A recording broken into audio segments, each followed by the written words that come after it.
Hey guys, haven't done many videos lately and I wanted to briefly catch you up on things and then try to introduce what may be, I hope, a new segment on a more regular basis. So, briefly, still working at home for over a year now. I expect that will end shortly. My employer has not set a date yet, but now that things are slowly returning to normal, I expect we will. Summer has returned, even though it's not quite summer yet. That's why I'm a little disheveled. I just started doing some yard work. So, I have been working on projects, just haven't posted many videos. But I have a lot of footage. It just takes a long time to edit and post.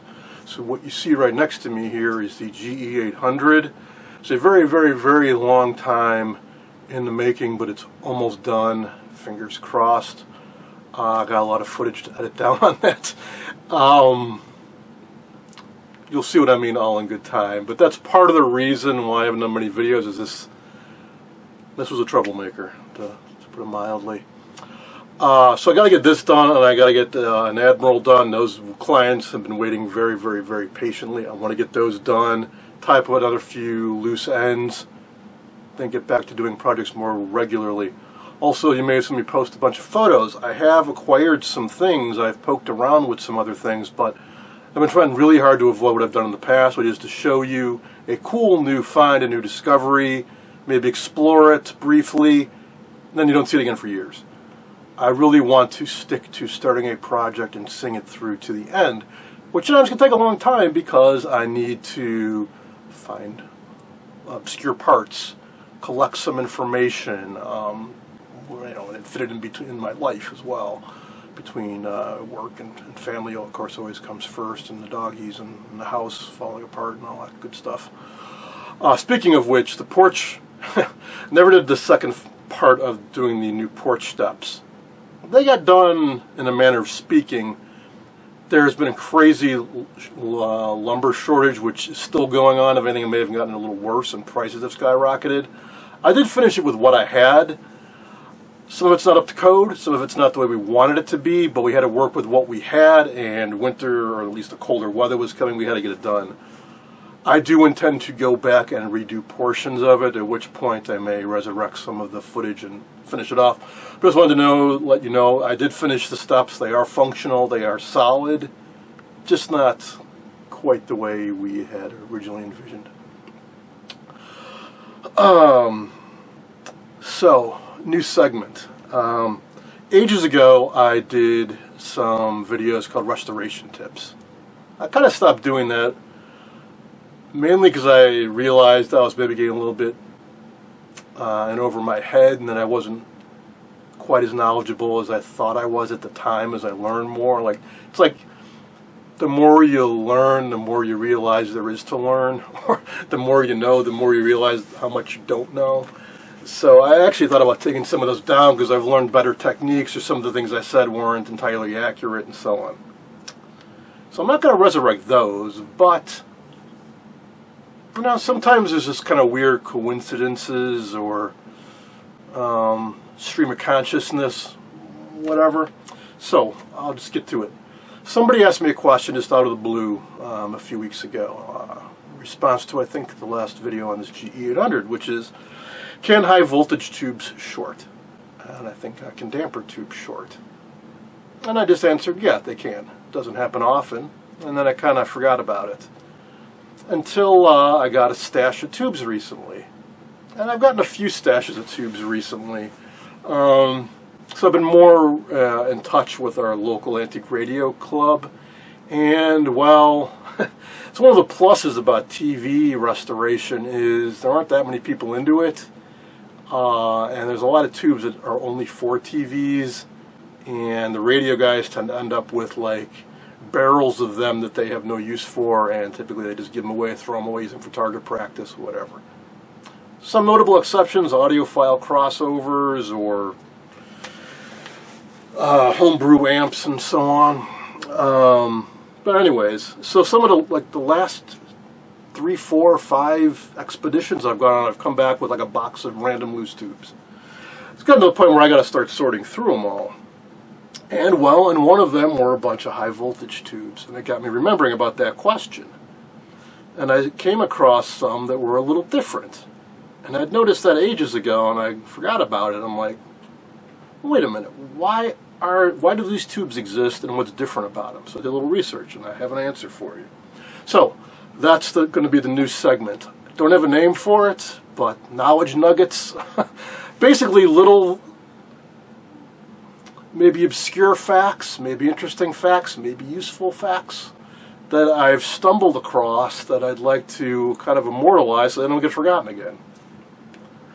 If you can think of a better title, please let me know. I will keep thinking on it as well.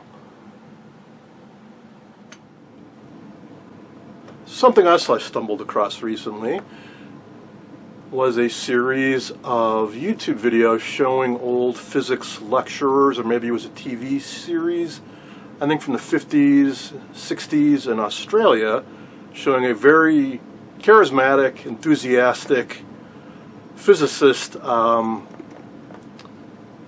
very engaging, very entertaining. And his catchphrase, maybe it was the name of the segment, was, "Why is it so?" I'll try to include a link. Some of them are worth watching, I think. And I got me thinking about when people ask me questions, why I'm reluctant to answer them sometimes. So, that example of, can high voltage tubes short out? I answer yes. But, why is it so? Why can it happen? What exactly is going on? Why would they be different than other tubes? Why would somebody even ask that kind of question? So that's why sometimes I don't like to answer questions, because it's too easy. Meaning, do some research. You never know what else you might find out along the way.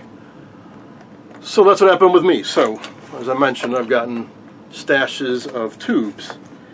Now, on almost every vintage TV you've ever seen me restore, the high voltage rectifier is a 1B3, which looks something like that. That's actually a later style. The earlier ones were a bit taller. It's actually only got 3 pins connected to anything. 2 heater pins on the bottom, which go to the cathode as well, and plate anode on top. That's it. But in his recent stash of tubes, I came across a bunch of other tubes, 1J3 and 1K3. And I had noticed that before. I think I had some sets, ever encountered sets from the late 50s, early 60s that used these. Pretty much look the same, pinouts the same, interchangeable as far as I know. So why, after a decade plus of these, did somebody come out with these? So I finally got around to Googling it, and there is a reason, there is an answer. And you may have noticed if you look closely, they're not quite the same.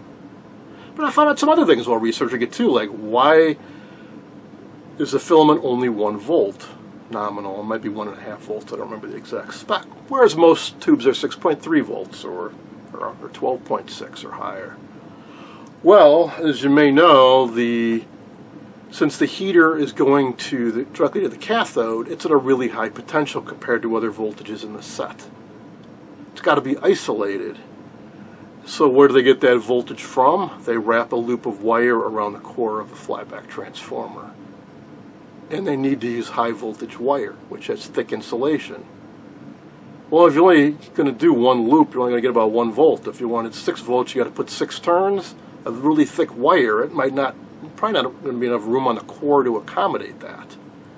So you need a bigger core, you need more wire, it drives up costs. So 1 loop of wire. Simple as that. Now, as far as the structure of these goes, I hope you can see that. So the plate is this big dome on top, going up to that. The heater are these 2 little pins inside, the 2 little rods coming up. They go right inside of that dome, which is kind of hollow. Well, up inside that dome, about halfway up or so, is the heater, which is like thin tungsten or nichrome wire or something, kind of a coil, maybe 1/2 inch long. Well, I've had one of these short out. I think I showed it ages ago in a video. What can happen is if the high voltage lead falls off the CRT anode cap and hits the chassis, it shorts out the high voltage supply, which can cause the filament to break loose inside this tube, and the loose end will swing over and short into the plate. Or just from getting shocked and kicked around in junk boxes, the filament can break, and the loose end will just come over and whack into the plate, short out, and probably toast the flyback if you're not lucky. Sometimes they put a resistor in series with the high voltage lead, so if it does short out, they'll put like a 0.5 mega ohm resistor in series to help prevent that from happening. Alright, so what's different about this? There's a metal ring around the base inside the structure. That is there in case the filament breaks loose. It kind of reinforces it and helps prevent it from hitting the plate structure. Here's another version. Sorry, these tubes are filthy. They're kind of encrusted with baked on gunk from years of baking inside a TV. Now, something else curious. These are like 3 different brands, probably from slightly different years. Notice they're all slightly different. Now, something else curious about tubes is they can all have exactly the same specs, like electrically, but physically slightly different. They're slightly different heights. The internal structures are different, but they could all sell them as the same 1K3 tube. Different manufacturers, I imagine they didn't want, they had their own tooling and assembly lines and stuff, so they came up with different internal structures that all serve the same purpose. That's about all I've got to say about that. I hope you found it interesting, but that's the gist of it. So little 5, 10, 15-minute segments on vintage electronic related stuff. I'm going to, as I said, finish off the few outstanding projects I have for clients, get back, finish off the predictors I started at the start of the COVID shutdown, and then I hope to get, well, I'll introduce you to some of the newer things I picked up and start diving into some new projects. That's all for now.